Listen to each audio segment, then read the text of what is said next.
দুর্নীতি রোধ করতে পারলে দেশের সব সমস্যার সমাধান সম্ভব মন্তব্য করেছেন কৃষি ও স্বরাষ্ট্র উপদেষ্টা লেফটেন্যান্ট জেনারেলের অবসরপ্রাপ্ত মোহাম্মদ জাহাঙ্গীর আলম চৌধুরী। নারায়ণগঞ্জের আড়াইহাজারে বারটান পরিদর্শনে গিয়ে তিনি বলেন, কৃষি জমি রক্ষায় নতুন আইন করতে যাচ্ছে সরকার। আবাসন কোম্পানিগুলোর কৃষি জমিতে সাইনবোর্ড টাঙালে তা গুঁড়িয়ে দেওয়ার হুঁশিয়ারি দেন তিনি। সহজ অধিগ্রহণে 3 গুণ মূল্য দিলেও এলজিআরডি এখনো কৃষকদের উপেক্ষা করছে। এ নিয়ম সংশোধনের ইঙ্গিত দেন উপদেষ্টা।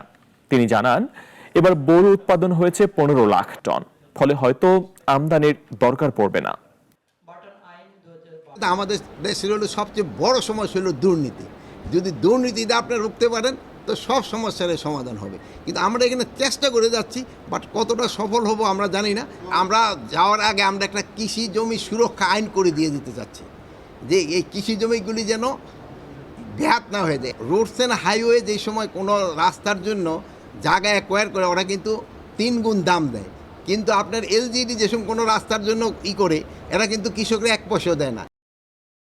ওয়ালটন আবারও মিলিনিয়ার অফারে ওয়ালটন ফ্রিজ কিনে আপনিও হয়ে যেতে পারেন মিলিয়নিয়ার।